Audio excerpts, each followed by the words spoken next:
equipo de El Salto ha entrevistado en exclusiva al presidente Pedro Castillo en Barbadillo, el penal de máxima seguridad donde se encuentra recluido también Alberto Fujimori, condenado por crímenes de lesa humanidad por la Corte Interamericana de los Derechos Humanos. En los últimos días, el presidente Castillo fue visitado por Eugenio Zaffaroni, juez de la Corte Interamericana de los Derechos Humanos, y Guido Croxatto, director de la Escuela del Cuerpo de Abogados del Estado de Argentina. Ambos formarán parte del equipo de defensa de Castillo. Zaffaroni y Croxatto fueron acompañados por el equipo legal del presidente, la abogada Indira Rodríguez Paredes y el abogado Wilfredo Robles. Si bien el Instituto Nacional Penitenciario se centró en poner trabas e inconvenientes para que dicho encuentro no se llevara a cabo, la reunión finalmente pudo darse. El equipo argentino considera que la detención preventiva de Castillo atenta contra los derechos humanos y va en contra de la jurisprudencia más reciente de la Corte Interamericana. El penal de Barbadillo recibió la delegación bajo un sol asfixiante. La celda de Castillo carece de ventanas y de luz natural, aunque se le permite el acceso a un pequeño huerto donde está cultivando patatas y maíz. En el interior de la celda hay un pequeño hornillo para cocinar y un escritorio con algún libro.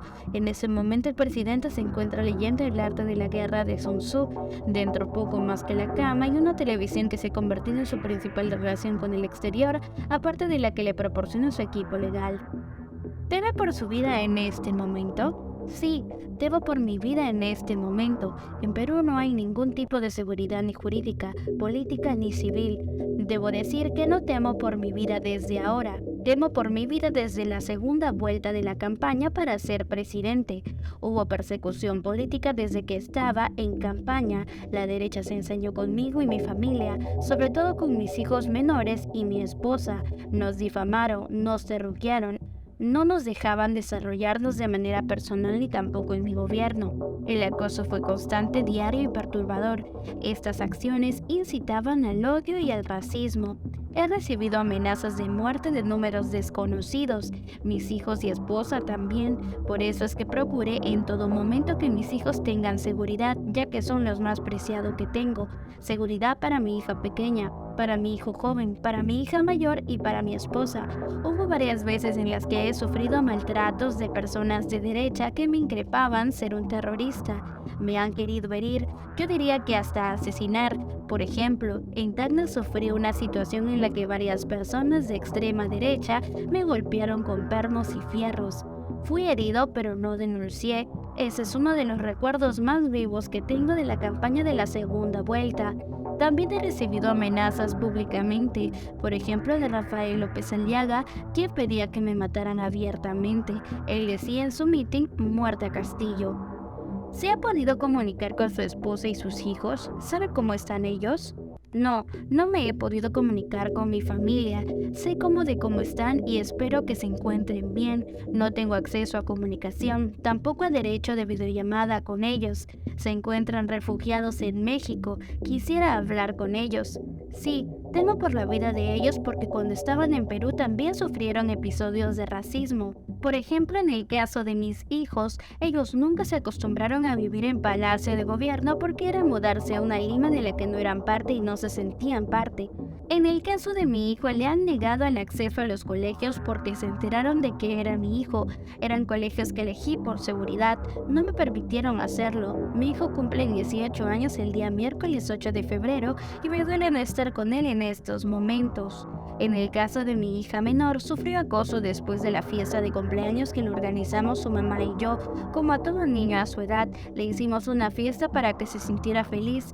Esa fiesta salió en medios de comunicación y fue acosada después en su colegio y también al salir del colegio. Cuando iba a pasear, aún con la seguridad le gritaban, eres hija del burro, y ella lloraba y se sentía mal. Atacaron a mis hijos menores para atacarme a mí. Jamás intenté subestimar la institucionalidad peruana. Yo quería acercarme al pueblo. Fue un día de hacer eco para los nadies. En el caso de Jennifer, a quien considero mi hija, es la mayor y es muy valiente. Está afrontando esta situación como la mujer fuerte que es. Ella estuvo presa también injustamente. Es una víctima de todo el maltrato a toda mi familia. Ahora también le están abriendo carpetas fiscales sin sustento. Ha perdido la libertad y yo solo quiero que sea una joven normal que pueda tener una vida libre de ataques. Quiero que sea feliz. En el caso de mi esposa Lilia, es a quien le agradezco la resistencia en todo este tiempo porque no ha sido fácil para ella. Muchas veces quiso irse a Chota con mis hijos porque no aguantaba los ataques de toda esta región. Se burlaban de su vestimenta, de nuestras raíces andinas, de la forma en la que hablábamos. Había discriminación racial. En todo momento recibió ataques a su persona. Sobre mis papás, ellos también sufrieron porque mi madre no sabe que estoy preso. A ella le han mentido diciéndole que estoy en otra región y que ya volveré a Chota. Es la única forma para que no afecte su salud porque son adultos mayores.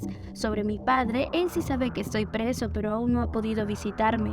Los extraño mucho y quisiera verlos pronto, pero sé que si vienen recibirán ataques de la prensa. ¿Qué ocurrió el 7 de diciembre? ¿Se trató de un intento de subvertir la institucionalidad peruana? Si no fue así, ¿qué pretendía hacer como presidente del Perú ese día? Es complicado y complejo de explicar. No se puede explicar solamente de manera política. Jamás intenté subvertir la institucionalidad peruana. Yo quería acercarme al pueblo. Fue un día de hacer eco para los nadies. Tomé la bandera de la Asamblea Popular Constituyente y di mi discurso recordando y siendo fiel a los pueblos que votaron por mí, que confiaron en mí. Fue una reivindicación de mi parte. Quise hacer entender a la clase política que el poder popular es la máxima expresión de las sociedades. No quise obedecer a los grupos de poder económicos sociales. Quise poner al pueblo por encima de todo. Se dijo mucho. Yo no me estaba escapando como lo ha dicho la prensa. Iba a dejar a mi familia a la Embajada de México. Todo fue muy rápido. Fue mi decisión, de nadie más. Estaba nervioso, pero lo hice. Después del mensaje a la nación, Aníbal Torres estaba muy confundido. Tenía un rostro desencajado porque no comprendió por qué hice lo que hice. También todos los ministros que se encontraban ahí, que llegaron cuando ya estaba leyendo el mensaje. Después del mensaje, lo primero que empecé es en mi familia. Yo fui a dejarlos a la Embajada de México. En ningún momento quería fugarme. Yo iba a regresar. Quería poner a salvo a mi familia. Tomamos el carro cofre de Palacio y estábamos en el camino cuando la misma policía nos detiene. Una situación sumamente ilegal porque yo seguía siendo el presidente. Mi hija pequeña empezó a llorar ya que ella estaba sentada en mis piernas. Yo la abrazaba y la calmaba para que no llorase. Cabe señalar que la fiscal en ningún momento estuvo en mi detención y no hubo un proceso legal como peruano con derechos y menos como presidente porque seguía siendo presidente y sigo siendo presidente. La policía llegó con metralletas y paró el carro. Eran muchos policías y hay pruebas que han salido en medios de comunicación. Fue muy traumático y violento para mis hijos. Es cuando yo pedí a los oficiales que no amedrentasen a mi familia, que iba a bajar y que no era necesaria la violencia. Así fue, salí del carro, Aníbal Torres también y valientemente asumió mi defensa.